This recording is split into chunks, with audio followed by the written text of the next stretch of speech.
โอเคสบายดีทุกคนเรื่องคลิปนี้แม่นเขาจะสอนวิธีสมัคร FT Trading ง่ายๆเลยเนาะทุกคนซึ่งจะมีอยู่2ขั้นตอนที่1เขาจะได้ลิงก์แบบนี้เนาะจากผู้ที่ว่าส่งหาเขาจะกดไปเลยโอเคกดเข้าลิงก์ไปเลยทุกคนจากนั้นเขาจะกรอกข้อมูลเนาะในหน้านี้เขาจะกรอกแนวใดประมาณนี้เนาะทุกคนนี่อันที่1เขาใส่อีเมลอันที่2เขาสร้างรหัสผ่านหรือว่าเขาใส่เบอร์โทรก็ได้จากนั้นอันที่3เขาจะใส่ชื่อเขาในการเติมทอนใส่ชื่อแล้วต้องใส่ตัวเลขนำแต่ถ้าใส่ชื่อแล้วได้บ่ใส่ตัวเลขก็ได้เนาะเลขอันลุ่ม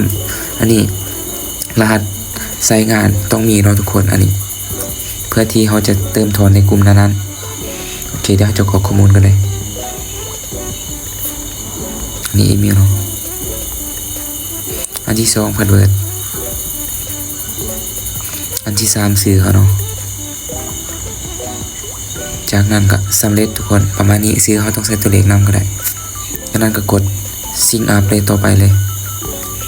ซึ่งกดซ้ำแล้วมันจะเตือนแบบนี้มีเขียน Username already exist หมายถึงว่า Username นี้มี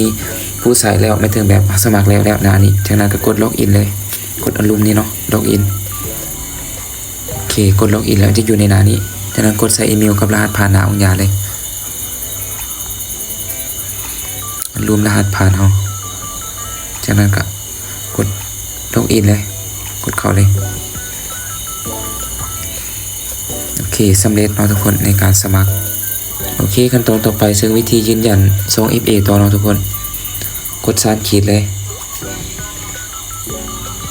จากนั้นก็กดที่โปรไฟล์เฮานี่ตัวซื้อเฮานี่จากนั้นก็เลื่อนลงหลุมมาเลยทุกคนเลื่อนลงหลุมมาจากนั้นก็กดเปิดส่ง FA นี่ติดลูกศรขึ้นไปโอเคในหน้านี้ทุกคนก็จะงงเนาะเขาต้องไปโหลดแอปอันหนึ่งอีกเนาะในหน้านี้แอปที่ว่าเขาจะเปิด2 FA นี้เขาโหลดแล้วเขาจะกดอันนี้คัดลอกเนาะกดคัดลอกเลยโอเคมันจะเตือนคัดลอกเนาะฉะนั้นออกหน้านี้ซึ่งเขาออกหน้านี้เขาต้องอย่าปัดทีมเนาะหน้านั้นให้มันอยู่ในหน้านั้นเลยโอเคซึ่งแอปนี้เขาต้องโหลดไว้ในเครื่องเนาะในการยืนยัน2 FA จากนั้นกดเข้าไปเลยกดเข้าแล้วเขาจะกดไม่บวกนี่เนาะทุกคนนี่ไม่บวกนี่กดบวกจากนั้นก็กดป้อนคีย์การตั้งค่าโอเคจากนั้นเขาจะกดใส่รหัสผ่านเลยที่ว่าเขาคัดลอกมันยาจากนั้นบนถึงนี้เขาจะใส่ FT Trading แบบนี้เนาะจากเขาจะใส่เป็น VIP เนาะจากนั้นกดเพิ่มเลย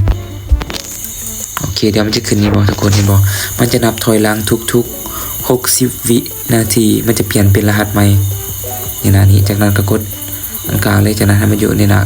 Google หน้านี้หน้าองค์ยานี้เข้าไปแบบนี้จากนั้นก็กดใส่รหัสผ่านอลูมก่อนเนาะรหัสผ่านของหรือว่าเบอร์โทรเฮาจากนั้นรหัส2 FA นี้เขาจะเอาในแอปองค์ยาอีกนี่